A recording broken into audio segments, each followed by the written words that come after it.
Good afternoon and welcome into the SOC NA Phase 3 Week 1 Finals. My name is Phantom, obviously joined here by Mifflin. We've got OHEY up against Froggy today, Miff. So I'm expecting this to be a pretty close, contentious match. We have plenty of veterans of the circuit, minor league level of play. Yeah, we do. I mean, on the side of OHEY, you've got players like Kirmi, you've got Oceans over there, and Blossom, all guys who've been around the scene for a long time, and even a little bit of SPL talent on their side. On Froggy, you've got players like Day, you've got Jinku Bang, Snatty, Baroneri. I mean, these guys have been playing at this level or higher levels since as long as I've been around. I imagine that they're coming in today with some heat. Yeah, I would think so too, and remember, we saw the SOC team at the last circuit playoffs up against the SCC teams, the teams that qualify in and play week in and week out, go all the way up to the finals up against Locked In Goated. So these SOC teams are not just maybe, some randoms you all don't know. These are teams of really talented players getting their shot to compete against the best and then move on and on from there. So obviously, these matches are all of critical importance to some who are veterans and been at this level forever, and to some who are just trying to make a name here, Mifflin. So let's move into those picks and bans and see exactly what Froggy and OHEY are looking to value. I imagine we're going to see a ton of Magical ADC bans still. Sure, we're playing on the patch that has the Ring of Akate nerfs, but even then, the synergy that Ring of Akate brings with Typhon's Fang, that additional penetration, you're still going to get a ludicrous amount of lifesteal. The attack speed's all there. You hit your power spikes way too early still to let Freya fall through, let Olarun fall through. These are guys that I expect to see a lot of priority throughout the entirety of the weekend, not just here in the SOC, but also in the SEC and the SPL. And not to much surprise, as you said, Olarun has been banned alongside Nemesis and Arachne. Nemesis has risen in popularity, but I feel like, Miff, we haven't seen quite as much Arachne as I feel might be warranted, but these are the pros, so we'll certainly follow their lead. Also getting banned away here is Kali, but none of that Freya you were worried about here so far. If you're Froggy, that's no problem. You're just going to pick it. OHEY, though, might need to, make some adjustments. Yeah, we're going to hold on just 1 second before we put them on full blast. You're not banning out that Freya, and it is Persephone, so let's go ahead and put them on blast. If Froggy don't take Freya here, I would be completely surprised. Froggy immediately identified the two greatest threats of magical ADCs. They eliminate the Olarun. I'm sure they were completely expecting OHEY to ban out the other one, but instead, they give it up. Froggy now has just a guaranteed win condition. If they can get this Freya to the team fight phase around 25 minutes in, they're going to be golden. And it's not like that you need to win the early game for Freya. She's also got one of the best base defenses of any hunter in general. Hachiman being picked up in response to it. This is about as safe we can get as a hunter. Maybe Jingwei considered safer. Maybe make an argument for Heimdall, but Hachiman certainly up there with that CC immune ultimate, and always potent throughout the game too. A strong steroid and other great ways to box. But I'm expecting Cthulhu to be valued here next, right? That's another one of those big picks that has not been picked up just yet here at this point. There is a lot that sort of comes into the limelight, I think, in the current meta we're in right now. And sometimes these 6 bans don't feel like quite enough to get rid of everything. But Vaughman and Hachiman is the top 2 picks from OHEY. I'm a bit surprised. I am as well.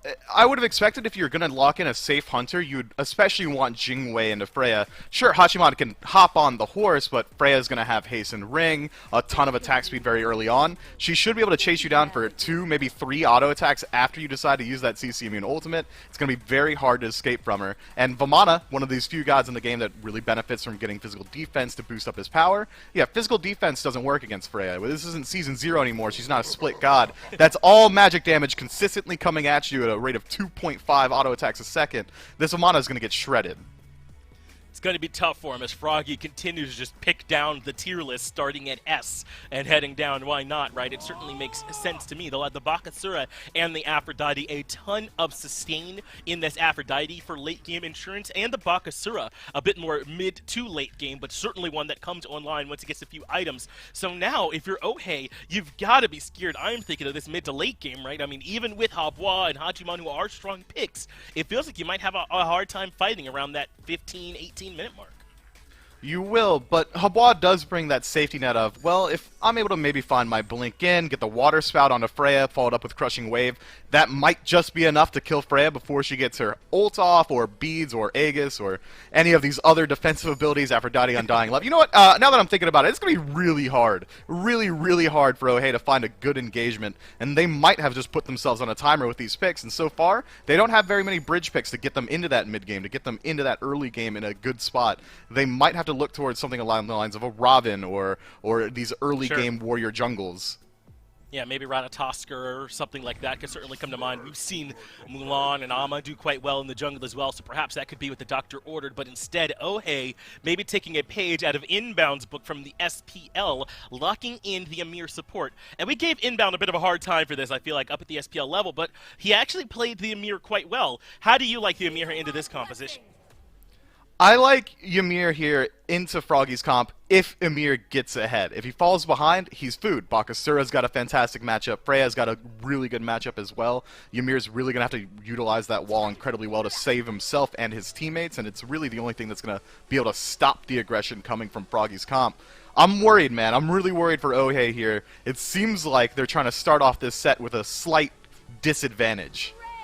Yeah, but imagine the mental damage they could do if they win with this comp up against Froggy, right? There's that upside as Terra and Neath get locked in. Now Froggy's sort of double dipping. They get the Mage, ADC, and the ability-based Hunter, who's recently been buffed as well. Neath can certainly synergize with things like Atlanta's Bow and Fail Not, so a strong pick right now.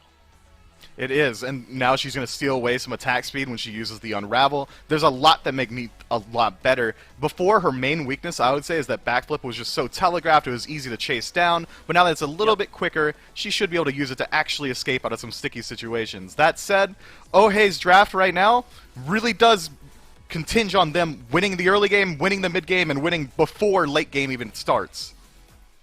We'll see how this Habwa jungle works for them as we move into game number 1 between OHEY and Froggy. Get a chance to see where all these picks end up, but I think there won't be any big surprises here, except Day to Remember looks like might be taking this Freya perhaps into the middle lane. No, Day is definitely taking over to the long lane, and Neath will be in mid. You can see the Neath starting with the Bak Asura, so nothing particularly wild, I would say, here in these picks and bans drafts so far. Everything going about the way that we would normally expect. So now sort of my question, I think, for you becomes, Myth, whose job is it to take care of them in the early game? Is it this Amir? Is it the Habwa? I mean, who's responsible for the first 12 minutes for OHEY?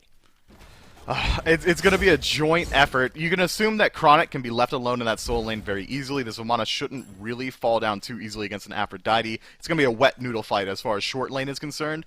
My eyes are going to be on Kirmi. I'm expecting early rotations to duo and frequent rotations to duo. They can't let this Freya get off to a hot start. Wow, look at this start, though. Oceans is way back doing back camps. They're letting Blossom start in wave alone, and so far, that has not worked out. Beach forced already as Promise finds a big wall stun. Data, remember, was there with the slows and damage behind, and suddenly, Blossom in some trouble in this lane, but even still, Oceans goes to split the red buff. They really want to let Blossom get ahead early, but Promise is on his way with another wall stun, but now he's getting caught off. Oceans has found the pathing in. EI Jutsu stun. Woo! What a two-man banish as Day to Remember hits 2 just in time. That is why Freya is good. Banish is so strong. It's one of the best ranged engages, it's one of the best self-peel tools, and apparently can peel off your teammates as well. I like the start. I think Ocean's is thinking to himself, well, I want to make sure my ADC gets ahead, because if he falls behind a Freya, it's already a lost lane. But seeing how Freya has that slow at level 1, it's going to be a Beads Forcer no matter what. You need that additional threat of support to keep them safe. Baronary taking quite a bit of poke here in the middle lane on Neath, but as long as he's able to get some mana back, looks like he's out of pots already. His Neath sustain should be relatively high, but Baronary might have to take a trip back to base a little sooner than bargained for. We can see Luconium is on his way towards the jungle. Look if he can strip away some farm as Chronic falling low a little bit against this Aphrodite. There's action everywhere, and Chronic now being funneled in towards Luconium on this Bakasura. First Blood is looming, and Froggy able to find it over OHEY. Look, Bakasura getting first blood, that's tough. Now he's going to be able to back a lot earlier, get these katanas online as quickly as he needs to, and that rotation path in the duo that OHEY was going to be reliant on, now Froggy's going to have it a lot more easily. Bakasura can head over and maybe shut down Blossom before his ultimate comes online. Day is in a good spot. If his team is winning, Day's only job on this Freya is to farm up for late. He's got to be smiling to himself right now. It's a great way to start this game, I would think, for Froggy, because, again, I would think at best they're hitting their power spikes alongside that, you know, mid-game sort of point, probably closer to late game for Froggy, so getting this Bakasura started earlier is certainly great. You saw Doug, though, our cameraman, point out for us just now, this Amir is starting with that Assassin's Blessing, so they really are trying to go for more of a sort of secondary jungle, and I think leave Blossom over here relatively alone in the long run. Yeah, I can hear Hindu Man right now backstage just complaining about it. Well, supports aren't really the strongest right now. Might as well just have a secondary jungler. But that's so tough to do in this exact matchup. Oceans needs to be in dual lane. He needs to stay over there because the threat of Freya and Terra together, you've got the engage from the Terra, you've got the engage from Freya as well. If Blossom's left alone for any extended period of time, he should be able to just be free food for day. I do want to make sure we remind that this is with those bonus balance updates on 7-7. We can cover those later as Kirmi is in trouble. 2 ultimates committed to try and find the Habwa jungle, and success as Luconium gets his 2nd kill of the game. Imagine that, a Bakasura with 2 kills before the 4-minute mark. That's pretty good for Froggy. I can't believe Froggy decided to let Oceans just walk into lane right there. He was completely alone, a level 3 Ymir, no tankiness available, and his blink isn't an offensive relic. If we saw a root come through from Neath, I mean, the damage output would have been just enough. This is trouble for Blossom. He's already used the ultimate trying to kill Data. Remember, so Luconium is here on the way also. Is Promise. Hard to imagine the Hachiman can survive, but a blink, a mere freeze cuts off the engage, but the leap comes out from Luconium. They keep up the chase, and Blossom has fallen, but Ocean's great awareness catches out Data. Remember, who should never have come back into that engagement with 7 HP. Luconium, though, should be able to get the kill into Oceans. What should have been a 2-for-0 is instead a 2-for-1, as Kirmi gets Baronary elsewhere on the map, a 2-for-2. Yeah, Kirby picked him up between the Tier 2 and Tier 1 tower. OHEY's not willing to take this one sitting down, but that was a heads-up play from Oceans. He knew the second he moves in, he couldn't disengage, especially considering being a level 4 Ymir. Your wall's just a couple seconds. You have no ultimate for CC immunity. He has to all in for the kill. And luckily, Day, being so close to couldn't even channel his ultimate. That's a free kill for Oceans, and had he hit the Glacial Strike onto Luconium as well, could have even turned into a double. That's about as good as you could hope for OHEY in that engagement. It is, and they'll certainly take it because things were starting to look bad. 3-0-1 for Luconium in the jungle, and again, at least the way that I had it listed, I had expected Jingu Bang there in this spot, not nearly as familiar with Luconium. But if he's going to continue playing like this, then I need to get familiar relatively quickly. A great early game for him so far on this Bakasura. That just spells all kinds of problems for OHEY in the mid to late. But I do think, Myth, this is a good time to talk about some of these changes, especially with Golden Blade being picked up. That is one of the items adjusted. A little less attack speed and a little bit less on that AoE passive that it has as well. It is a slightly weaker item, but as far as just strength goes, it's still an item that you want to pick up on every single jungler that's going to be auto-attacking. I am surprised to see this Bakasura instead of going for some more katanas. Usually you see a Stone Cutting Sword come through here or a Serrated Edge. Instead he's deciding to go for the standard boot start.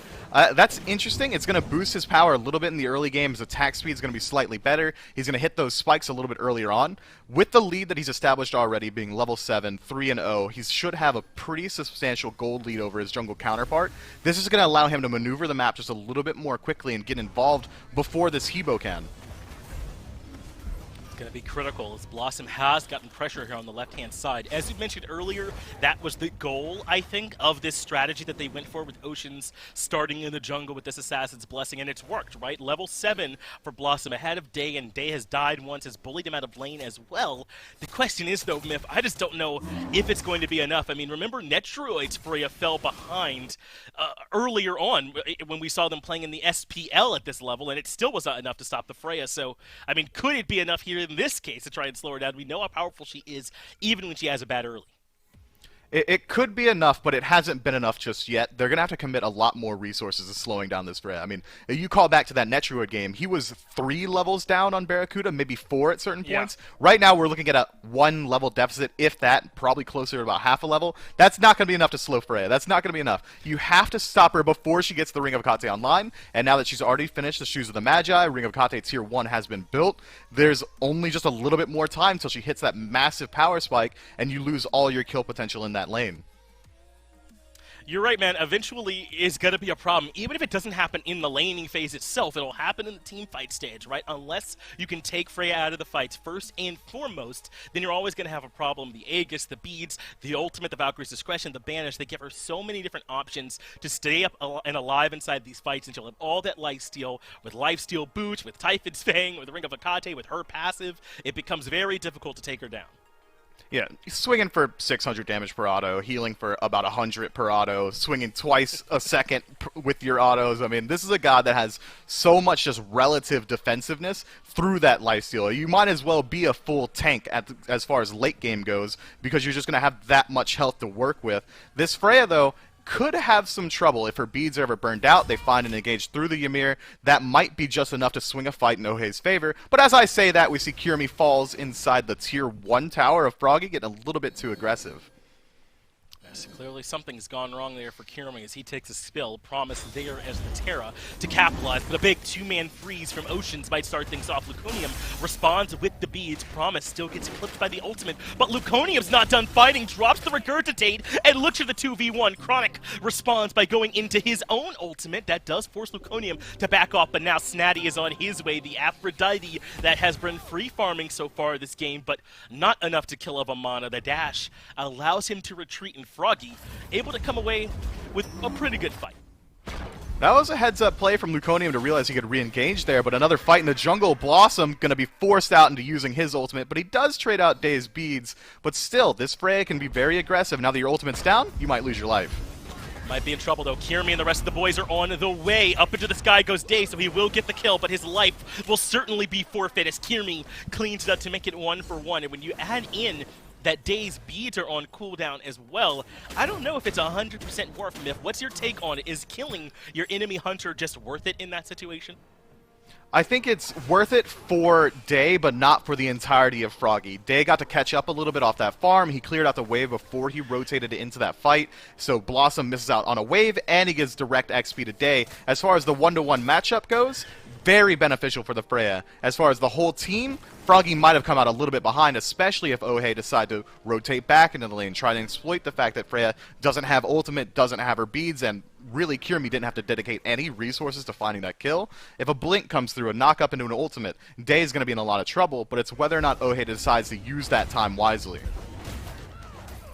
That certainly could be the case. That's if they come back over and look to get pressure onto Dana, remember, who I think has proven now to Blossom that the 1v1 no longer favors him. Whatever happened at minute 4 no longer relevant, as Day proved he has the ability to put him down at just about any given moment. And eventually he'll have the trade potential to even trade with the second person that comes in as well. So that window's starting to shrink a little bit, and it's not looking great elsewhere on the map either, Myth. Look, Bayonary a little bit ahead of Nehu, Luconium a little bit ahead of Kirmi, Snatty a little bit ahead of Chronic. They're behind in every lane right now. They are. OHEY's been off to a rough start, and I think a lot of it really does have to do with the fact that Ocean started off very strangely. They didn't get a standard start as an entire team. A lot of the mid lane farm and jungle farm was split with this Ymir. That when you're behind on as a whole, when the map is not inside your pressure range, OHEY's just not going to benefit from having to split farm with an additional person every single step of the way. Ymir's also behind. I mean, Oceans isn't even getting real benefit from this Assassin's Blessing.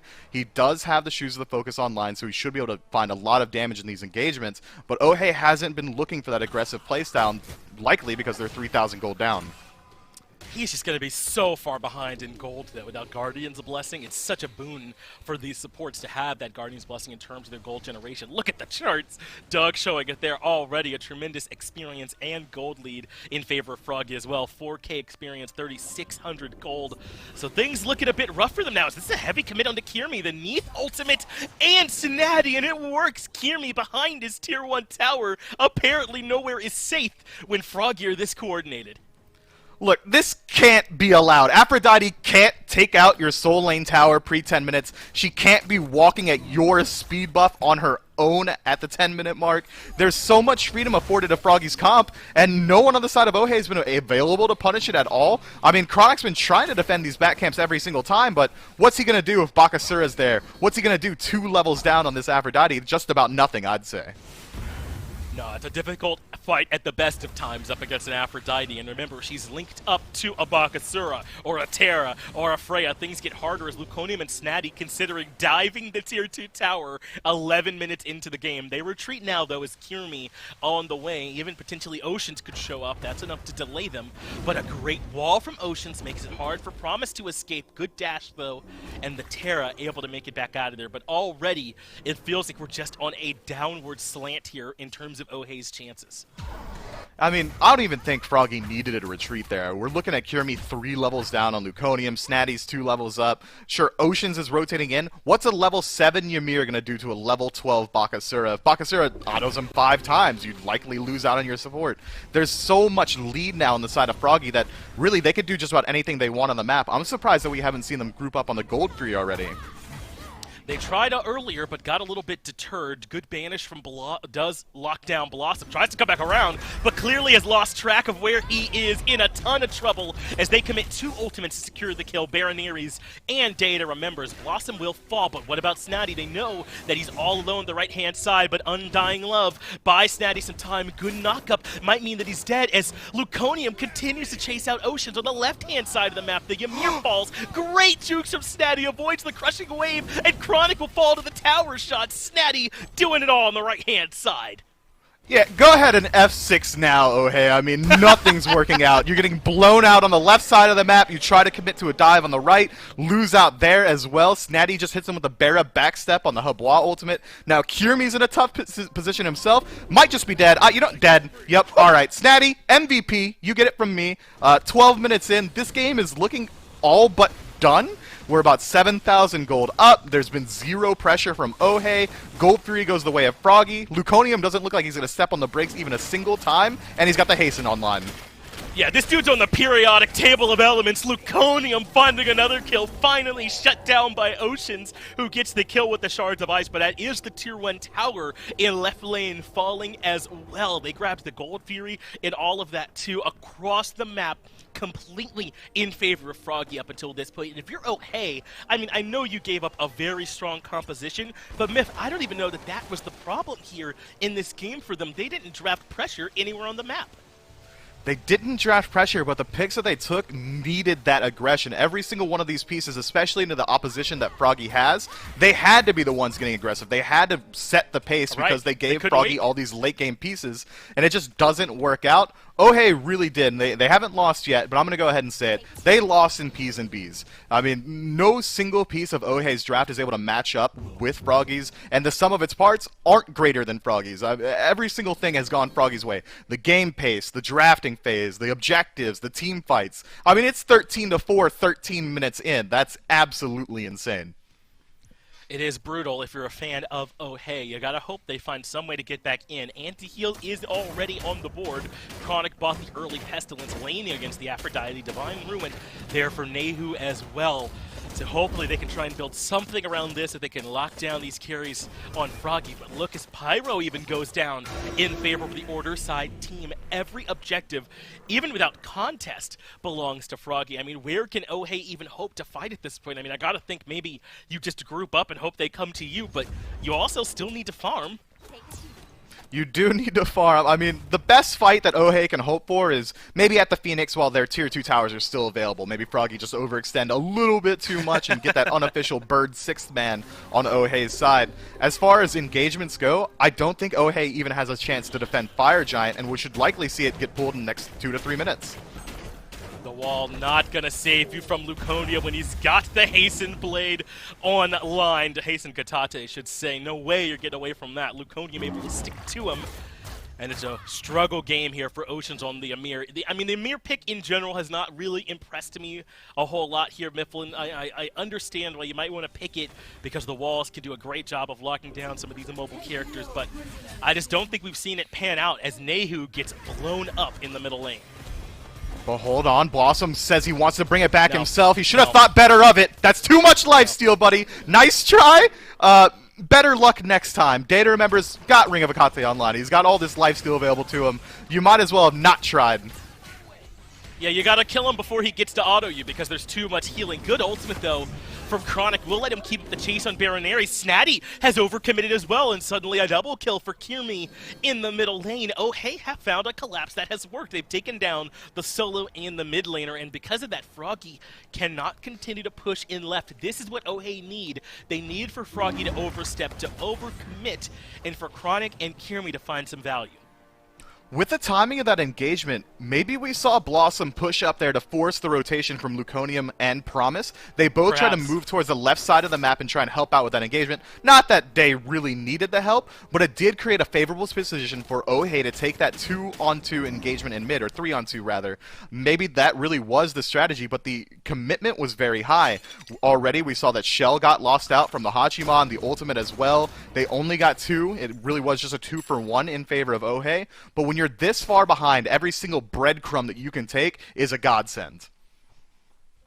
It's huge at this point, man. If you could find anything to try and give you a few more minutes here in this game to try and keep you in relevance and get to a point where maybe some of these picks are stronger. I mean, eventually, Nuwa can start these fights off with fire shards, lower the kill threshold a bit on some of these Froggy characters. Kirmi's ultimate, the Crushing Wave, will certainly have one-shot potential onto these backline carries as well. Baronary and Dare to Remember would struggle if they get hit in that. Chronic, he just showed us, has the potential to stick to Baronary as well. Their potential's here for OHEY if they can overcome this tremendous gold and experience deficit.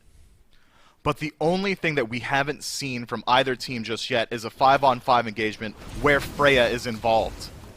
That's true, as Snatty in trouble has to use Undying Love that allows him to escape. Turns out Freya has beads and Aegis whenever she needs it. Kirmi, on the other hand, has to retreat from the pressure from Promise and has to fall back underneath that tier 2 in mid. So the Fury being looked at again. It's Primal this time as Froggy come back to it, and I don't really think OHEY can come out to contest. The best they can do is look for Snatty all on his own. They found the Aphrodite without the ultimate, find the kill, but Primal Fury belongs to Froggy. And even then, on the 4-on-5 engagement, I think I still favor Froggy if they want to group up around the Pyromancer, group up around Fire Giant, force OHEY to respond. And it seems like OHEY is willing to give them the fight right now. They're grouped up as this 5-man death ball, and Freya's nowhere to be seen. Backflip though from Baronary. They have a lockdown Promise in the middle lane. He able to get around the wall with the dash, but Blossom finds a 2-man ultimate. Promise now starting to fall low. The Shell gives him more time. The Fire Shard's not enough, so into the sky goes Chronic. He's looking for the stomps as the big baby, but even that is not enough. The mid-tier 1 tower does fall, and OHEY, by grouping, have found a couple of decent fights, but Luconium, smelling weakness, sees blood in the water, drops the Regurgitate, avoids the freeze, but isn't able to really find much value on the back of it. That was clean play from Promise. If Promise doesn't find the wall there to stop the aggression from OHEY, immediately we're going to see everyone else die. I mean, Baronary was just about dead in the water. There was no backflip available. They had 5 members running directly at him. But Promise just buys just enough time to create the space that Neath doesn't lose out on the life. Clean play, and now OHEY have to back up here. They get forced out in a TKO. Fire Giant's going to burn quickly. Starting to see the value of their lead, though. Fire Giant already low. On the way, though, is OHEY. They've got plenty of steal potential, but Froggy able to confirm it. Kirmi pops instantly evaporated by the damage from Froggy, and now Luconium, all he needs to get close enough for Hastened Katana to proc, and there will be no escape. Eats minion, so that there's even more chase down potential, and there's nowhere for Chronic to go. Day comes in to secure the kill, in quotes, as the tier 2 tower goes down. Fire Giant, plus 2 kills for Froggy. See, that's the issue with Amana. You've got no benefits against this Freya. You just become a bigger target, an easier target to walk down. And that's a similar matchup that you would see with Cthulhu. Cthulhu goes into the ultimate. Freya doesn't care. She's going to keep walking at you, except Cthulhu would have been way more tanky than Vamana in this situation. I'm so surprised that we didn't see the priority go towards the Great Sleeper. Now, I'm surprised as well, perhaps fearing the old gods here in this game, as it does not get picked up here. Blossom going to have to back and return because Froggy are barreling down the middle lane. They want to burst this middle Phoenix. Way in the backline, Luconium has already put pressure onto Kirmi. They've already gotten the kill as Snatty uses back off. Ocean's in trouble as well. Impossible to elude Day to Remember as he grabs the kill. Mid-Phoenix will fall as well. Froggy have become a death ball, and the 2-man banish makes things worse. Blossom narrowly avoiding a much worse fate as Froggy finally have to relent. That was 3 shots from Day's ultimate. He missed one on Nehu, still took out 60% of his health. Baronary has to backflip in response, loses out the majority of his, but still, a mid-Phoenix goes down, the right Phoenix goes down. There's only one thing standing between Froggy and a clean board, and it's the left side Phoenix in favor of OHEY. Even then, we saw what their defense looks like, and it looks like wet paper when a katana rolls through it. I mean, there's not much that OHEY can do here except for look for an all-in engagement. Once Froggy group up as 5 on that left side, OHEY OHEY can't let them get into this Phoenix. Normally, that would have been the great ideal, is Freya can't really damage these objectives, but Baronary taking up this Neath means that at any opportunity that an auto attack comes through, that Phoenix is going to melt as well. OHEY have to look for that 5-on-5 death ball right outside of Phoenix range. They're going to need it. I mean, they made those two fights work by being able to catch a few members of Froggy kind of on their own. Snatty, twice in a row, gets caught out up near, sort of right near where the Tier 1 tower should have been on the Chaos side in middle lane, right? And they get those kills there. Or maybe they were able to catch out Promise and find a kill there as well, too. Really, the only way I think that OHEY are going to be able to find this fight is if they can somehow isolate some members of Froggy. But now that Froggy have finally sort of calmed down, there's sort of a runner's high, I feel like, that comes from getting this far ahead. But now they're like, okay, we're going to group up and close this game out, and things start to look pretty grim for OHEY. I mean, they chose a good time to focus up. 15,000 gold in the lead, only one objective left. But it seems like still they're taking this disengaged, ungrouped, just like strange engagement. Why is Freya and Bakasura not grouped up with the rest of the team? Maybe it was just to drag OHEY's attentions away because it gives them that free opportunity, get a little bit of poke on that Phoenix. But still, the entirety of Froggy is going to be there a little bit later than the entirety of OHEY. Yeah, it could have potentially been a left side Phoenix there, but again, they only get all that time there in left alone because some attention of OHEY was drawn towards mid. Doug pointing out the fireman is pushing up in right. There's still fire minions in mid as well. Left side Phoenix, the last bastion of hope for OHEY if they want to find some kind of way to stop this Froggy composition. Nuwa clear is good, though, to keep those minions at bay as Promise moves in. There's the blink from Oceans as well to find the freeze. Go to the shards of ice, but Baronary gets the kill early. They need Chronic and Kirmi, though, to find some kills. Baronary falls, but Data, remember, still life-stealing in the back. Blossom gets the kill into Luconium, but Chronic just cannot stand close to Day. How does the sustain let him live through all that? But still, a strong defense from OHEY, Luconium, and Baronary down is huge. That is absolutely huge, and a lot of it was brought to you by Kirmi finding the blink in. We saw that Baronary decided to set up and try and find that Neath arrow onto Kirmi before the engagement started. Kirmi waited a little bit to get out of combat, then immediately blinks in, uses all that lifesteal in his kit to not only hit the wave, but also a couple members of Froggy, immediately returns all of his health and turns the fight in his favor. Fantastic play from the jungler of OHEY. It was a strong play that we saw there from OHEY, and they're going to need to do that a couple more times because they're still in trouble. Good news is for them, though, their solo lane Phoenix about to respawn. Their mid Phoenix should not be too far behind that. They're going to secure the Pyromancer here as well, too. So OHEY are starting to kind of get their feet underneath them a bit. It's certainly still a 13,000 gold deficit that they're looking at. A lot of people on Froggy are full slotted, and a lot of people on OHEY only have 4 items. I don't want to make light of it, but they only need to do that maybe a couple more times, Myth. Drag this to about the 30-minute mark or a little bit beyond, and maybe they can stand toe-to-toe. Well, we gotta work on your wording there. Only a couple more times? That's a lot of time. One more time is still a lot to ask of these guys. It's so hard to play into such a deficit, especially considering Fire Giant spawning right now, with Fire Minions still running down mid lane, Oni Minion waves going down left and right. OHEY really doesn't have a lot of an opportunity to defend here, so not only are they gonna have to defend their base again, but a free Fire Giant to 5 members of Froggy gonna make it all that much harder. This should be a more sort of concerted siege. They even have an Oni minion wave here to push alongside in the right side. And remember, this right side Phoenix is already fallen once. It's forever weakened, so it should be a bit easier for Froggy to grab. They use the Neath ultimate early to try and lock down Nehu. That is enough to get the beads out from the Nuwa pilot as they start to move even further into the right-hand side. The wall slows down the aggression, and the right Phoenix, it falls too quickly. There is no hope of defense, and Froggy already got what they came for. And Luconium only trades out a little bit of his health bar in order to keep Kirmi locked down in mid. Doesn't really matter when you've got a healer like Snatty on your team. Immediately brings him back up to full health. And it seems like Froggy are going to go for the 4-1 split. 4 in mid, 1 on the left side. Bakasura is likely going to pull the attention of the Hebois. That's not a matchup that he can really win easily, but just taking this Hebois out of the fight is so valuable. Chronic makes it to the backline, does find the knockup. Ocean gets the freeze onto Promise as Fire Shards does hit everyone. Kirmi, though, has got to be the one they're following, and he gets no value this time. Baronary gets the turnaround kill, but Day has fallen. That's huge. They've lost their Freya. Maybe Froggy do have to slow down after all, because at this point, Day is such a big part of their damage. There was a lot of disconnect from both teams there. We saw Froggy decided to disengage. Freya, or Day to Remember, says, well, I don't really want to. I'm the best fighter in the game right now. Moves up, loses his life. But OHEY didn't commit to the chase either, and instead let Froggy re-engage.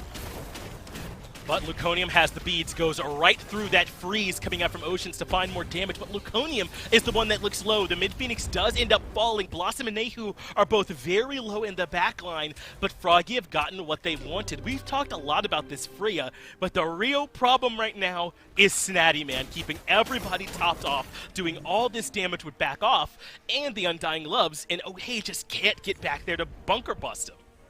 They need that damage output from Kirmi, but Kirmi falling so early in that fight is almost as detrimental to OHEY as losing Freya is to Froggy. Those are the only real two targets that have massive kill potential. You need Kirmi in these engagements. He has to find these multi-man ultimates to deal with just the raw healing that Snatty has. If you're looking at only a single target on the side of Froggy, or you're only looking at the two, the Aphrodite and whoever she's connected to, it's going to be so hard for OHEY as any of their individual pieces to find the damage needed. Normally, with a draft like OHEY, as you expect, well, we'll look for a little bit of poke. We'll look for these elongated engagements, and then we'll maybe have Nehu finish him off with the rain fire, but it's not going to be enough because of that healing. No one's going to be in that kill threshold for the Nuwa ultimate, because why would you let your team get that low? They need Kirmi to just instantly kill at least one target. If Kirmi can find one kill, preferably Day, maybe Snatty, that is a one fight for OHEY.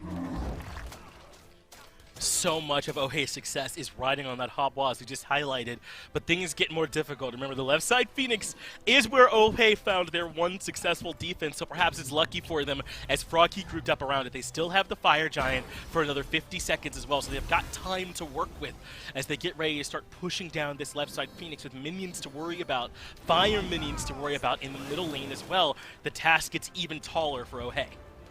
It does, and the engagement's already started. Froggy going in fast.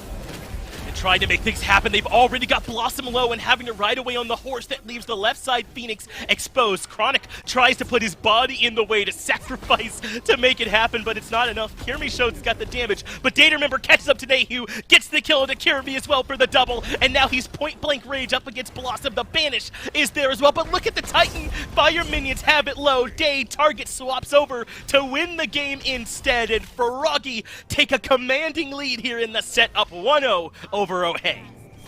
Look, it is a good win, and it didn't look like at any point OHEY was going to win, but with the draft and lead that you had from Froggy, I'm not even sure if they're completely content with how they won that game. They got their siege busted 3-4 times. That's a lot, especially considering the deficit OHEY was playing into, and you could better believe OHEY's not going to give up that same draft again.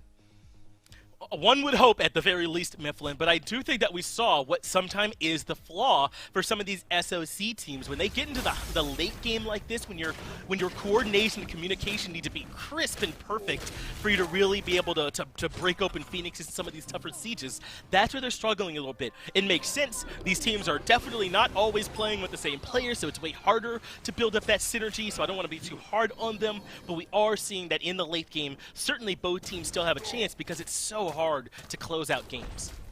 It really is, especially with the draft that Froggy decided. They didn't have that traditional hunter in the duo lane, so even getting into the Phoenix wasn't enough. They had to play the team fights perfectly. This play right here, this is filthy. I mean, like, it's on the screen, might as well highlight it. Snatty shouldn't be allowed to get away with this in any situation, and look, even the new ult, not enough because it's an Aphrodite. So much just goes Froggy's way in the early game, and a lot of it was through Snatty just playing aggressively in lane or moving throughout the enemy jungle.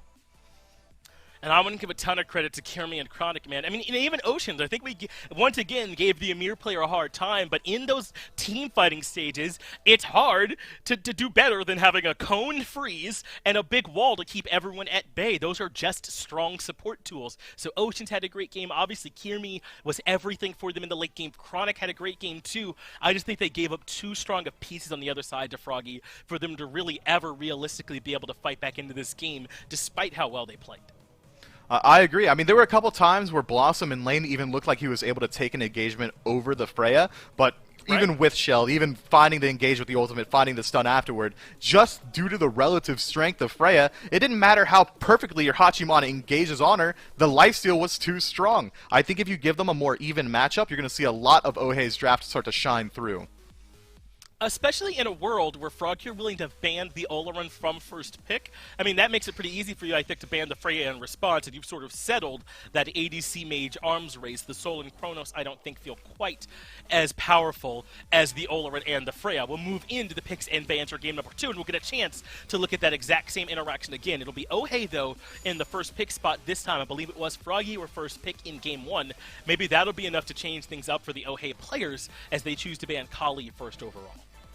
Look, if you're not willing to ban out the Magical Hunters, at least take one yourself. If you're not willing to ban out the Cthulhu, well, I guess if Froggy's not going to value it either, that's absolutely fine, but it's a strong pick, guys. There's a reason we saw it just about every single game in the SPL, 100% pick or ban rate, and it's because he controls the fight so incredibly well. Instead, it seems like the SOC has their own individual meta where they're really valuing these junglers who have the ability to turn games around almost all on their own. Arachne doesn't really work nearly as well in the SPL because she's so one note. She's going to look for the webs, immediately engage with their auto attacks, and that's really all she can do. If things get risky, use the ultimate for that CC immunity and escape. Instead, OHEY are going to continue banning out all of these assassins. Froggy can't really afford to ban out one of the Magical Hunters here, or they won't get one themselves. Yeah, well, do it anyway. Yeah, should have let them know, I guess, if as Froggy banned away the Oleron over the Freya. That in and of itself is a bit surprising to me, but now OHEY have the difficult decision of what do they want to take, and they choose to take the Yemoja. And for what it's worth, I mean, OHEY did put the Freya down in the early game. I mean, it was relatively controlled by their Hunter player as well. It's just that eventually it gets to the point where no matter how good your early game was against it, it's a little too tough to take care of. And if they don't think the Freya was that big of a problem, maybe they should address what I think was the biggest problem in that Aphrodite. That was not banned or taken away either. Yeah, if Froggy doesn't take Aphrodite and Freya right here, I think we'd both be really surprised. And you said they put her under control. They had the Freya locked down. At most, we were looking at a 1-level deficit, maybe 2. And from 2 levels down, Freya soloed your Hachimon and then also survived a gank afterward. I mean, you're going to have to put a lot of effort. It changes the face of the game when Freya's inside of it because your goals are different. No longer you're like, oh, well, maybe we look for a little bit of pressure going to gold for you. Maybe we look towards the Pyromancer. It's, well, if this Freya gets to the late game, we probably won't win, so let's try and prevent that from happening. It almost completely changes your strategy, and Froggy are going to take Freya and Aphrodite, a very potent combo.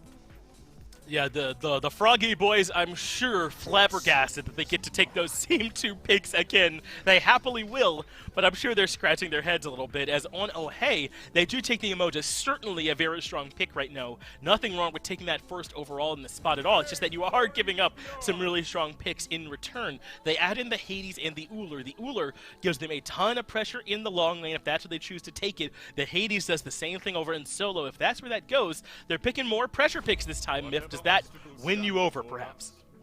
It does. Now OHEY actually has a tool to deal with this Freya. Ull probably has the best matchup of any hunter into Freya, because if you get a lead in the early game, all of a sudden you're no longer this auto-attack hunter, you're this ability-based hunter who has one-shot potential. Axe comes through, lands on the Freya, rain of arrows, bladed arrow, that should be enough to take her life, maybe with 1 or 2 auto-attacks afterward.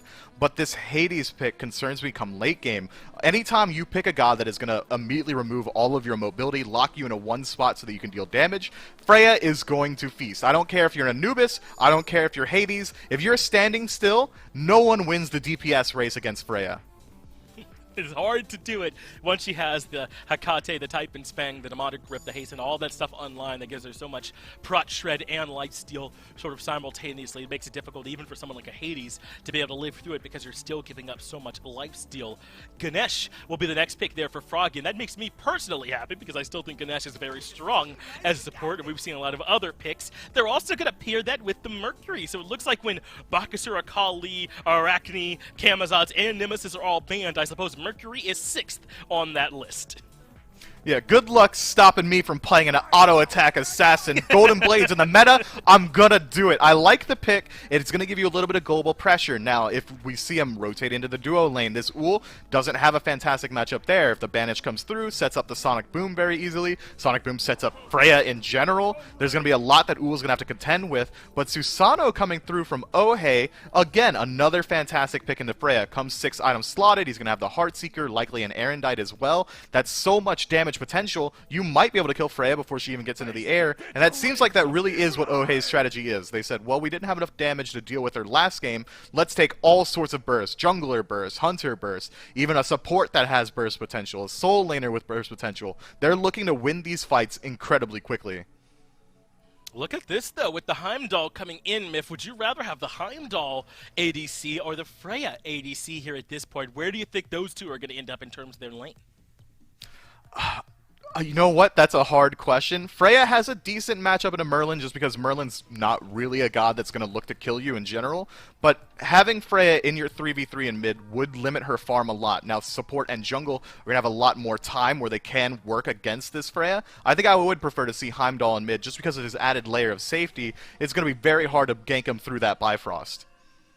It is able to use that to sort of get back towards safety relatively well. If not, he has the CC Immune Ultimate, which can disengage you, and the slow plus the knock-up. Lots of tools in Heimdall's belt to help him out if he does end up under trouble, so perhaps he will be the one ending up in the middle lane. What does seem clear to me, though, is that we're probably going to see another relatively short game on this one, Myth, because as you mentioned, there is plenty of damage in this game on both sides this time. Plenty of burst potential. And look at that, got the call correct. Day will be taking the Freya over to the long lane, and Baronary will take the Heimdall into mid. Maybe not so hard after all, Myth.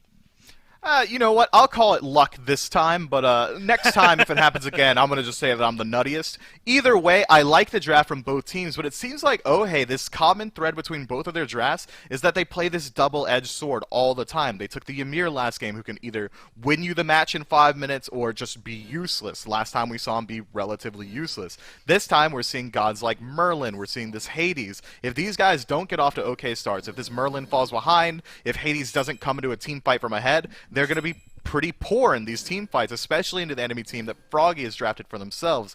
I think now OHEY has also done a fantastic job of separating their threats on the map, with Freya in the long lane and Aphrodite in the short lane. Those are two late-game win conditions that OHEY are going to have to contend with for the entirety of the match. You got to pick your poison. You can't shut them both down. Yeah, plus Oceans is starting with the Assassin's Blessing start here again. On the Ymir, that can make some sense to me, but very surprised to be seeing it on the Yemoja. I mean, I know there's a lot of talk about how weak Guardians are right now, but Guardian's Blessing is not weak, at least not by my estimation. Tons of farm generated from that item. But Oceans wants to be this secondary jungler. He wants to start at back camps. He wants to go split the red buff and give Blossom this solo farm. That is clearly an evergreen strat for this team. I think it can work a lot better this time, considering that Blossom is an Ull who's going to do a lot more with the farm than a Hachiman would. Hachiman was looking to just maintain safety in that lane, but still, even then, Oceans is very likely to fall behind. Last time we saw him fall down 2-3 levels in the mid-game. If he doesn't play it well, if they don't find that aggression, I'm very worried for how this is going to turn out. Blossom hits the axe stun, leaps in aggressively, but Promise was here as well. That means the beads forced out from Blossom, and Day has the turnaround potential. And where is Oceans when the world needed him most? Another banish is there, but not enough for the kill. Ocean shows up just in time to provide a little bit of extra help, and that means that Froggy cannot afford to step on the gas. But this is what I mean. Promise isn't just going to go into the jungle and lollygag around because Oceans is. He's going to come over and put pressure onto Blossom that forces Oceans to come back to the lane. I'm just not so sure about this strat. Yeah, and even then, let's say that Blossom does this, or Promise rather, does decide to just walk around the jungle and match Ocean's rotation path. They would have benefited to have Yemoja in lane because the kill pressure is immense. It is. They certainly would have the kill pressure early as Blossom in trouble again. Some more healing coming out, providing that additional shielding as Lucodium looks to start another good early game off, but he's stuck inside the emoji damage, narrowly avoiding death there. As Day to Remember now starts to step forward and output some damage. Just as expected, Mifflin, we've got plenty of early action as Day gets another good two-man banish to disengage. I really wasn't expecting to see Luconium be the one on the jump for that duo lane gank. Susano hits his power spike a little bit earlier on, but it seems like Kirimi's strategy, and it was his strategy last game as well, is to just kind of keep his head down, farm out the jungle, maybe steal away Luconium's speed buff and laugh as you run away. If this Susano does get off to a lead, the damage potential, the power spikes, they're all going to come much quicker than Mercury's. I do love that heads-up awareness, though. Pretty good basic stuff, though, for your jungler. If you can't match the enemy's jungler's gank potential over and left, like if you're not in position for it, but you know the timing on their speed buff, it should be very close to your own, then you can go up and make that invade happen. So just good heads-up awareness from Kirmi to get some value on the back of Luconium showing up in left, especially when his dual lane was able to repel that gank. They actually come out a little bit ahead. They do, but I've said this time and time again. One invade makes a lead not. You have to do it multiple times. If you can't get the speed buff again, a standard strategy is to try and sync up their timer on that speed buff, know that Froggy's going to be there on time and likely in numbers to reflect any sort of continuous invade attempt. So with that time, you can move in towards a different buff, maybe work your way towards the enemy red, or even look towards the Pyromancer or Gold Fury. There's a lot that you get in terms of just mental map pressure when you invade a singular buff, because now Froggy has to be worried. Well, if I lose it again, I'm just going to fall irrecoverably behind in this jungle, so they're going to respond in numbers. If OHEY can, they should look to maybe even look for an objective, look for a gank on the other side of the map when they know that Froggy won't have the numbers to reflect anything else on the map. And I wish I wasn't such a Mercury stan. There's some bias in me wanting Luconium to do well because I think Mercury's the coolest god in the game.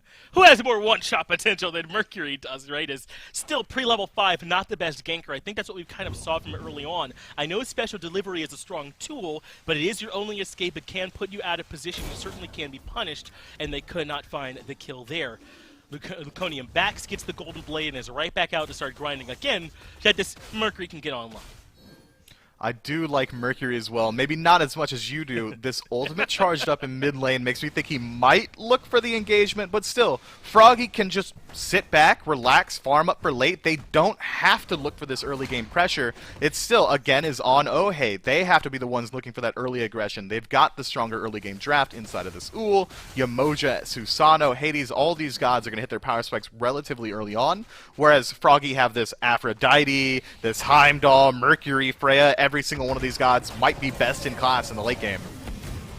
Hey, Sonic Boom didn't connect, but it got us there. Made you look, not enough damage, and Chronic survives. The difference certainly is the Sonic Boom not connecting. But now, Promise is here. The Dharmic Pillars cuts off Kirmi. He's silenced as well, and the second Made you look is better than the first. But a great River's Rebuke coming out from Oceans to lock them in, perhaps aptly named to play the Yamoja as he gets the kill into Snatty to make it 1-for-1. And Luconium in trouble as well. In comes Chronic and Oceans with the Assassin's Blessing. Yamoja gets the double kill in solo.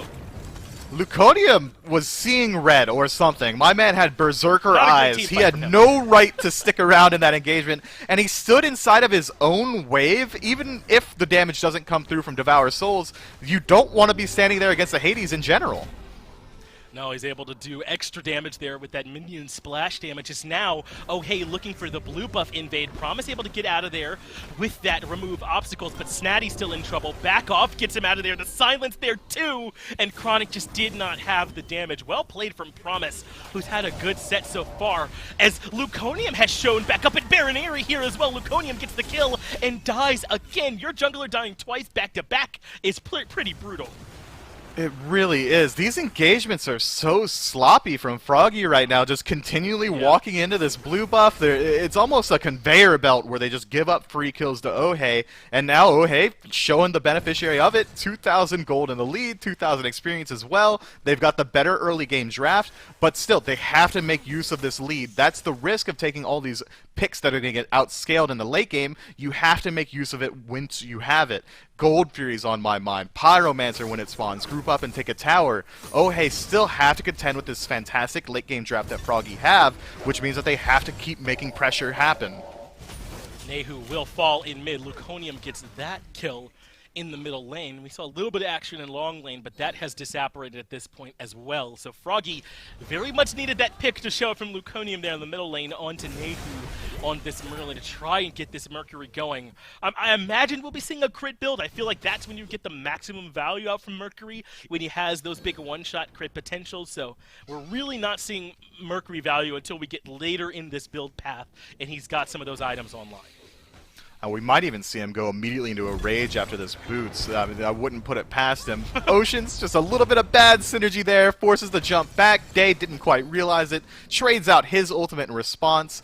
It's a bit of a clown fiesta right now on every side of the map, but still, OHEY's doing a lot better in Game 2 than we saw in Game 1, and it might be because Froggy keep giving him these fights in the solo lane.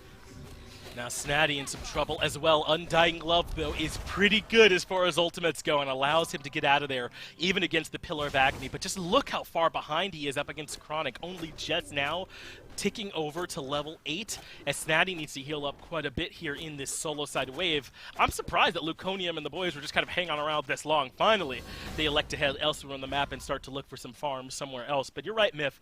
This has been a game of relatively sloppy engagements. At least this game number 2 has. And both teams are going to need to clean it up if they want to find a way to close this out.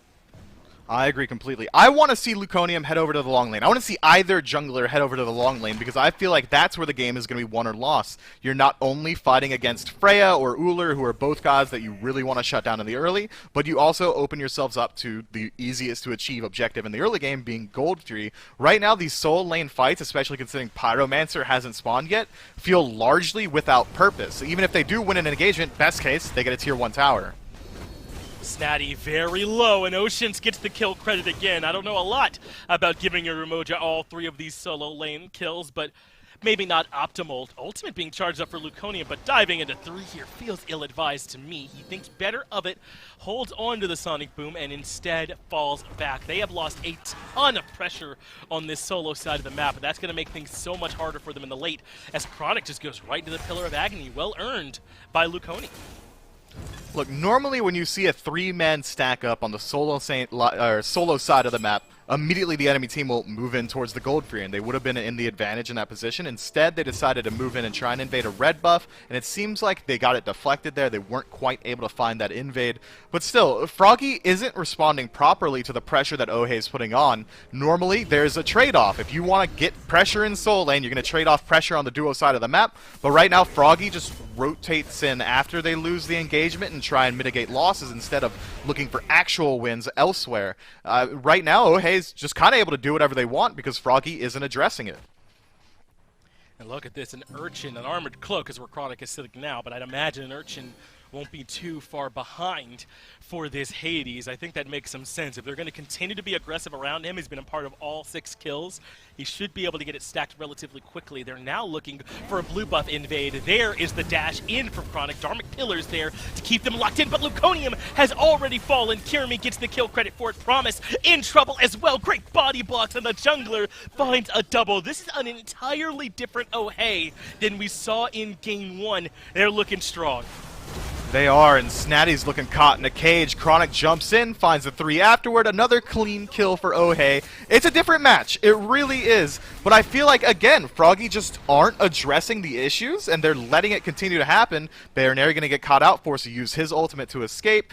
Froggy take out the tier 1 tower, lose the tier 1 tower rather, but OHEY still haven't used this lead to find any huge objectives. They've been slightly ahead for the last 6 minutes. They expanded their 3,000 gold lead to 4,000, but it took them about 3 minutes of time. But all the objectives are still standing. Now, Pyromancer has spawned, Gold Fury's been available. They can look to group up and force an engagement while Froggy is still this far behind.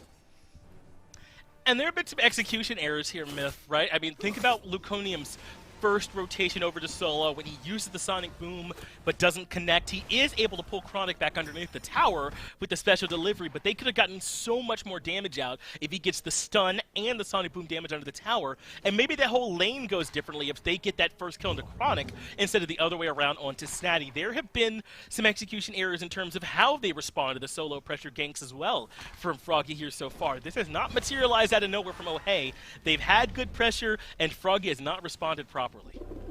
Agree completely, but still, at this same time, because the pressure's been on the right side of the map so much, we haven't really had an opportunity to look at it, so maybe the fans at home may have forgot, but Day is playing Freya still, and he's been allowed to free farm for the last 12 minutes at 0-0-0. He's got Ring of Akate already, could be moving into the Hasten Ring or a Demonic Grip next. That's still a huge threat that OHEY are going to have to contend with come late game. But look at this Brawler's beatstick pickup from Blossom. I think if you know you're going into the Freya who's so reliant on that lifesteal and sustain, then picking up a Brawler's in that spot makes some sense. These Oolers, these ability-based hunters, don't necessarily have to go the Atalanta's Fail-Not build. There's plenty of room, I think, to go in just a pin tree-heavy build, and I think prioritizing this Brawler's early for Blossom's pretty smart. Yeah, we could even see him go a couple more maces. Atalanta still fits into this build incredibly well because you want that % penetration from it, and the attack speed doesn't hurt either. I mean, there's a lot that Blossom can do with it, but I do really like this Brawler's Beatstick, and it's not the only one picked up. I think he decided to itemize towards it so early on in his build because they're communicating with each other, Blossom and Kirmi. Kirmi says, well, my focus right now is on solo lane. If you want anti-heal, build it yourself. So he does. Kirmi is going to continue looking to gank the right side of the map, while Blossom's just going to contend with Freya on his own. Either way, I'm sure Day's happy with the state of the game for him, being allowed to farm, but the rest of Froggy, the rest of their draft, has been getting pushed in on that solo side of the map. Kirmi showing up in left, pulls 2 members in. Day goes up to the sky with the Valkyrie's discretion, but gets dropped back into the Typhoon. Chronic is here as well to steal the kill with a basic attack, and Oceans gets the other. What is it with OHEY and not letting their carries get the kill? Either way, though, a 2-for-0 in favor of the Order side team. They head right over to the Gold Fury to grab this objective for the first time, and Baronary gonna walk in. He steals it even, gets back out with the Bifrost as well. OHEY asleep at the wheel and letting Froggy back into this. He stole that with the Gallahorn tick. The one came down a little bit too early. He just blows on the horn for a little bit, steals it away. Couldn't have ticked for more than 30 damage. OHEY just a little bit off with their confirmation. But still, they can't be feeling too bad about it. The gold lead has been cut, but the experience continues to grow. Yeah, being off with your confirmation by 30, not a crime. Letting the Heimdall just walk into you is. Snatty, on the other hand, also taking some aggressive pathing underneath the team fight. And OHEY let him get away with it. Snatty, though, has to trade the Undying Glove to make it happen. So again, from Froggy, they are playing a little bit by the seat of their pants, it feels here, as OHEY spring a trap. They recognize Promise is the one that steps into it, able to get out of there with the dash, but not gonna let them escape. Chronic comes back in with that death from below, finds the kill. Kirmi, though, falls to Baronary. He's now taking aggressive, unnecessary pathing. What is going on? Yeah, that's the first fight that we've seen Freya get involved. 3 autos, 80% of that Susanoo's health. That's gonna be tough, and now Froggy have to fight without Kirmi, which is possibly their best engager at this point in the game. He needs to blink in, find the pull. Now that he's dead, OHEY really don't have a way to safely engage, especially considering that Oceans is out of Omi at this point. So now Froggy seem to be willing to surge forward a bit. If they want to, they could even move in towards the Pyromancer and force a fight while OHEY is a little bit This is potentially scary now for OHEY. They had a great early game, but the stumble around the Gold Fury, giving up Kirmi here and some of their pressure and time when they should have had map control as well, is starting to worry me a bit. And Blossom does not have any mana. Beads gets him out of there. He had just enough for the axe, gets the turnaround and is able to escape. I didn't think he had enough mana to cast anything, but luckily he did, because Blossom certainly would have died there. I'm surprised he decided to go for the axe. If he had mana for the axe, he had mana for the jump. He could have just escaped, but instead he goes for the aggressive playstyle. I mean, I like it, trying to at least force out the beads trade. Unfortunately for Luconium, his beads weren't available, or maybe it was fortunate, because he survives anyway and doesn't lose out on that cooldown. But now Blossom loses that extra layer of safety. His shell is down, his beads are down. The only thing that keeps him alive at this point is his jump. Uhl doesn't have any CC immunity in his kit, so he's going to have to play very safe in this long lane. And now, day to remember on this, Freya has a lead. Things are looking tough. I'm glad you brought up the shell, though. I mean, Aggro has talked about this at length, but there are tons of situations, if you're a backline carry, where shell is better than Aegis. And I think if you're against a Mercury, a Heimdall, and a Freya, in terms of developing those block stacks with the upgraded shell, it's pretty powerful. You can immune some attacks and still keep outputting damage yourself. So I like it here as Luconium has to use the special delivery to evade the blink as well, and narrowly avoids Kirmi's watchful gaze, able to make it all the way back to the tier 2 tower safely. You know what? I want to play devil's advocate to Aggro's point, and he's not even here. That's the animosity the two of us have against each other. There is a point of diminishing returns with Shell, right? If there's too many people auto-attacking you, 3 targets, you're going to lose out on those block stacks almost instantly. perhaps it's a fair point as Promise gets locked down underneath the Pillars of Agony. Makes it out of there though, but a good Riptide pulls him back in. But this Ganesh is beefy already in the game. Only level 11 with Gauntlet of Thebes, the reinforced Greaves, and the Relic Dagger doing enough as Luconium way in the backline has the Sonic Boom charge. But is he even looking to let it off? I mean, there it is! Three-man Sonic Boom. He finally finds it, but Luconium is the one that looks like he got hit. Blossom does end up falling. Oceans gets the return kill. It was a nice Sonic Boom, but it only barely keeps them in the fight. It was nice, but it loses out on your Mercury almost instantly. He dies to the Emoja afterward, but the engagement continues. Snatty in a little bit of trouble. Get pulled back in by Kirmi, but Day to Remember has made it to late game Freya, and he's stepping on the gas. Mifflin, this is what you were talking about, man. They're down 13-5 in kills, still behind in gold, have barely gotten a single objective to their name, and yet it is OHEY that's running from them. As long as Day is up and healthy, it is hard to try and take a fight.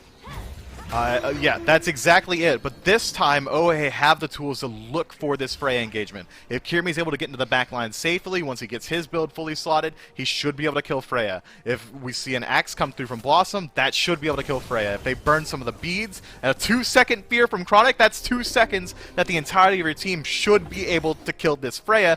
But because OHEY give up Aphrodite and Freya in the draft again, they're going to have so much they have to work through. Freya has beads. Freya's got Shell. She's got a Beads Aegis inside of her ultimate. She's got a Beads Aegis Cleanse inside of Aphrodite's ultimate, as well as just healing in general from herself, and then another target from Aphrodite. OHEY's playing Smite on hard mode with the drafts that they're allowing through for Froggy. Yeah, there's just no reason why you have to start playing on Grounded from the beginning, right? On hardcore, but certainly it feels like OHEY are. They're ready, though, to pull the Primal Fury. And I don't know if Froggy are in position to defend. They certainly know, though, they've got the vision here, and Promise makes his way in first. Use the Turn of Fate to start the fight off. There is the River's Rebuke as well. As Chronic has Day to Remember locked down, they force the Valkyrie's discretion early. He comes dropping back down, and Kirby's there waiting for him, but Baronary finds the ultimate. That gets Kyria out of there, and Day to Remember is still standing, so now he can output the return damage. Big shot from Blossom to lock him down, but the silence from Promise is better. That lets Snatty get one kill. Baronary gets a double as the Sonic Boom from Luconium is huge. That's the deicide, a 5-for-1 in favor of Froggy. Yeah, Luconium comes in with Sonic Boom, finds 2 or 3, and then immediately every single auto attack afterward gets Golden Blade crits ticking through. There were 3 people there at around 60, 70% health. I blinked, they were gone. I mean, that's how quick it happened. That fight almost went OHEY's way because they found the engagement onto the Freya and forced her to take a path away from the entirety of her team. They were finally to pick up that kill, but at what cost? Well, the cost was 5 of your members. And now Froggy, that lead that they were having to fight into in the late game, completely turns around. We're looking at 5,000 in favor of Froggy, experience 10,000 in favor of them. They pick up a Gold Fury, a Tier 2 tower, Fire Giants alive. There's so much now. OHEY, man, you gotta work on these drafts.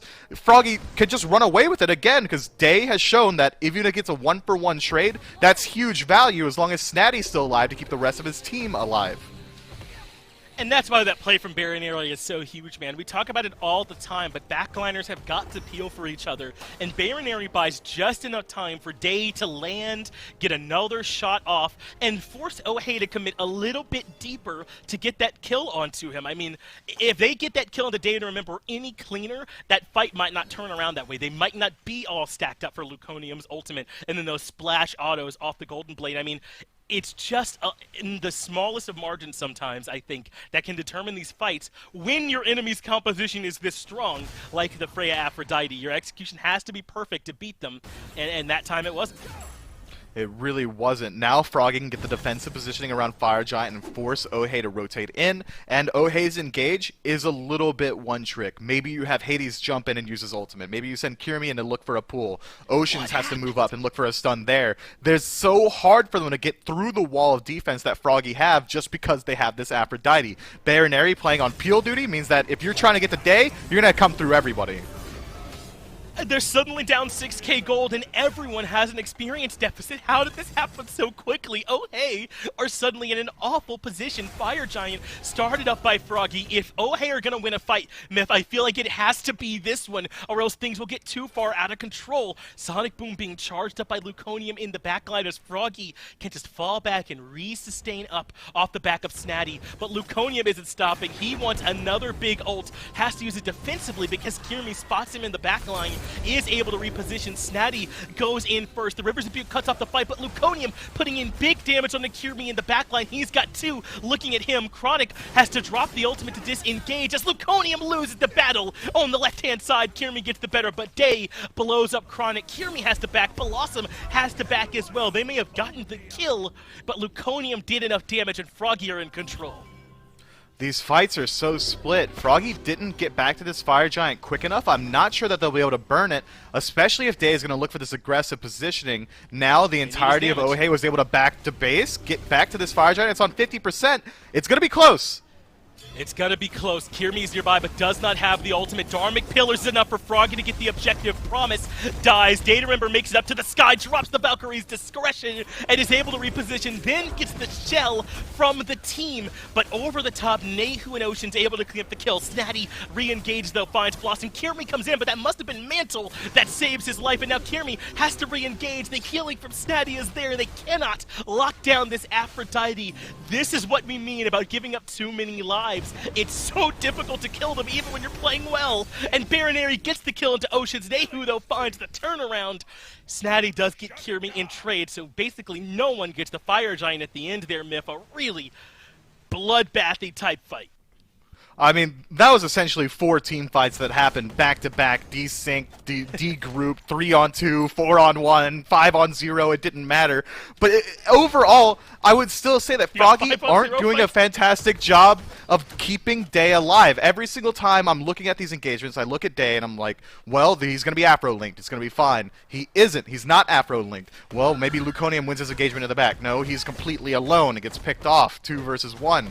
These things aren't working out because neither one of these teams is playing to each other's strengths. Right now, OHEY is going to be the beneficiary of that last engagement just because they were able to get on damage control and make sure that Froggy aren't able to make a Fire Giant push. But either way, as the map state as it is, there's only 1 tower left for OHEY, 3 Phoenixes. So any team fight lost, despite not having Fire Giant, Froggy could very likely, if they get a clean 2-for-0 or 3-for-0 trade, they can move in towards the Titan and try and go for the end regardless. It's been a really difficult match for OHEY here so far. I don't know if they've quite gotten enough value out of Nehu. Baronary's played very well on this Heimdall mid for them so far, but other than that, it's been an excellent game. Kirmi, through sheer willpower alone, is keeping them in this game right now, it feels like to me. Oceans has played exceptionally well. We critiqued him on the Amir game, but I think late game, he had some value as... Are we getting a base race happening here? I don't think that OHEY win these. They're still staring at a tier 2. Meanwhile, Froggy are walking at a Phoenix, and I think OHEY have recognized that they've got to get their backs off quickly. And Froggy, when they see the backs come through, do fall back instead. So in the end, no one gets much of anything, but Froggy forced their backs and can head right over to the Primal Field. I've given up on predicting the pace of this game. At no point did I expect to see OHEY group up as 5 for a tier 2 tower while Froggy's trying to barrel down the other side of the map. Maybe OHEY were feeling a little bit high on their horse considering they just won that last engagement. Take a peek at the top of the screen, you're still down 8,000, 9,000 gold. There's a lot that they're going to have to fight through, and if OHEY think that they can win these engagements outright, that confidence tells me that it's going to look alright for them. You need to make sure that you're still above water in terms of mental game go, and OHEY's certainly got it, but even then, they have to continue finding the engagements. They have to group up as 5, and they need to make sure Day is one of the first people to fall, and so far that hasn't been the case. Bay or Snatty, man, those two are the linchpin pieces. Snatty in terms of long-term sustain, and Day in terms of long-term damage. But look at the top of the charts. It's Baronary that's really been popping off. His Promise gets picked off all alone. The Ganesh cannot afford to give up his life that freely, and Day just goes in up into the ultimate and almost gets the kill onto Kirmi, but he's so much more vulnerable now. But there's the big Sonic Boom from Luconium. Now he's in the backline, splitting the focus of OHEY. Can't quite get the kill into Kirmi, though, in the backline, but Chronic has now been isolated. The walls are good to give him time, but Luconium gets the kill into Cure Me anyway, as somehow they managed to turn that into a good fight. Yeah, I was on my high horse, my soapbox, gonna say you gotta know when to hold them and when to fold them. You lose out on one of your teammates immediately, maybe fold them, but instead, Froggy, through, again, sheer willpower, you pointed out, Day just started walking forward, turns that engagement around into a clean 4-on-4, but still, Froggy's very low health. They have to buy some time to sustain up. Yeah, walking back in is my Nendo. That's my ninja way, man. They want to keep fighting when they're not gonna retreat, either one of these teams. And I know that these fights have not necessarily always been the cleanest, but I think what we have seen from both of these two teams is that that passion is there, man. No one is trying to roll over and give this game away. I know that they cannot maybe practice with the same players the way that some of the SPL players are afforded to, but we're definitely still seeing high-level Smite here at this point in MIF. It's a treat to watch.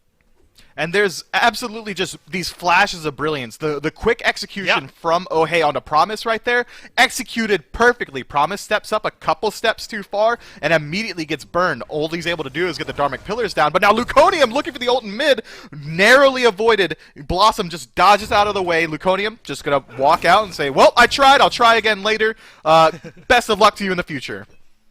It's good recognition, though, that the backline of OHEY don't have relics right now. Beads and Shell down for Blossom, Beads and Aegis down for Nehu, so if that Sonic Boom does connect, it's very likely a kill. He did not quite go the build path I expected from Luconium. It's Malice into Deathbringer, but I think this actually makes a ton of sense. The Poison Star there on the back end of this build as well. You obviously love Erendite on Mercury as well, as Fire Giant being pulled. Oceans, Nehu, and Chronic all here, so OHEY certainly know it, but Fire Giant least. Froggy don't like their chances. Yeah, it seems like this is the first actual dance of the Fire Giant we're going to see, as they have to choose whether or not they want to take this risky engagement. OHEY's already inside the Fire Giant pit, so re-pulling it here is a little bit risky. You usually want to do this when you at least have a little bit of space you can work with, when you push out the enemy team, but instead, it's almost as if 8 members of the game were just standing inside the Fire Giant pit waiting for that confirmation period.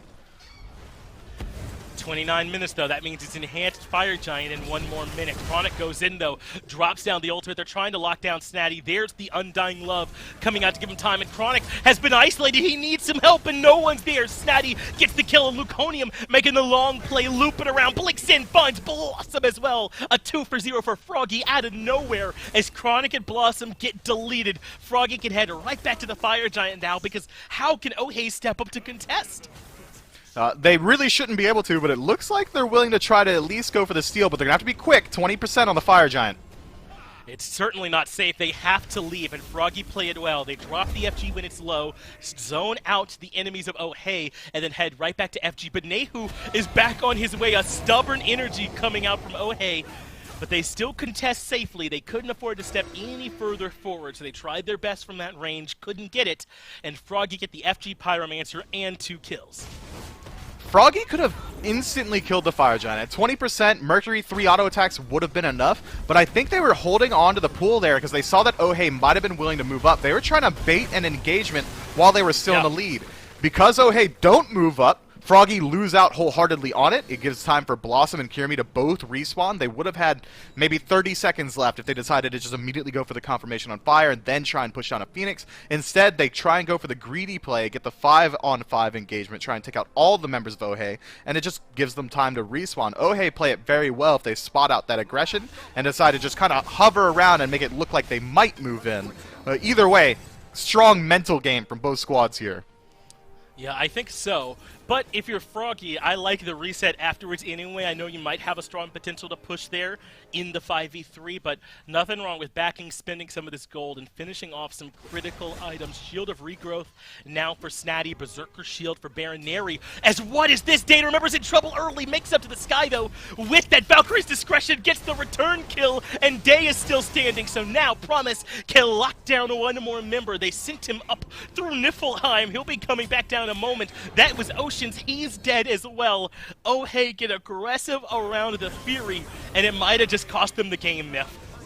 Yeah, if that isn't GG, I don't know what is. Nehu caught out position, no flicker available. Any Day to remember, now full health, gonna turn the corner, but Kirimi takes out Luconium! Yeah, imagine being in a 5v3 and then going in alone. That's the decision Luconium made, and he pays the iron price for it. But still, Froggy in an excellent position. Only Kirmi and Blossom to try and stop 4 members of Froggy from barreling down with Fire Giant. Left side Phoenix, a distant memory. And I think Froggy have had enough. They're done playing games as they move into the Titan room. Banish lands on Blossom. He should be a sitting duck once he lands. Leap allows him to escape, but Data Remember is a machine gun. Kirmi ends up falling as well. Somehow Blossom's still alive, but it's effectively the same. Titan will fall. Data Remember finally cleans him up, and Froggy gets the 2-0 in the finals of your SOC Week 1. Look, congratulations to Froggy, but now that you've shown off what you're looking to pick in Week 1, maybe OHEY is the only team in this league that would have been willing to give you that exact same draft twice in a row. Froggy, you can't rely on this Freya and this Aphrodite every single game of the future, because I doubt you're going to see it come through again. And really, for me, it's Baroneri and Snatty that are the big players. Now, remember, they're afforded all this room to play well because I think Freya deserves so much attention. You cannot afford to sort of undervalue that. But in terms of actual results in this game, it's got to be Baroneri and Snatty, right? I mean, you can't sleep on the King Luconium. A couple of these team fights are just instantly turned around by 3-man Sonic Booms. He's able to turn around fights by just taking these crazy 1v3 engagements. Yeah, that's not allowed. That can't happen. But, you know, no. As you said earlier, misgauging your confirmed by about 30 damage, that's hard to deal with. Lucky for the Gallarhorn, but that does actually turn the entire game around. Right, again, I don't think the misplay is the 30 damage you were off calculating your confirm. It's whether or not, you're properly zoning people from getting into Gallarhorn range sort of at the first place, especially, a relatively punishable Heimdall. But still a very strong game from both of these two teams. I know it wasn't the cleanest one we've ever seen, but sometimes those could be the best. Look at how Valkyrie's discretion can turn a team fight, though. You thought I was dead, but instead I'm up in the air healing and returning all this damage. That's something only Freya can do. Yeah, Beads, Aegis, and also one of the best artillery strikes in the game. I mean, that's just a strong ability in general. Put that on any character, it's going to work out. I don't care if it's on a Hunbot. I'll take Valkyrie's Discretion over Fear No Evil any day of the week.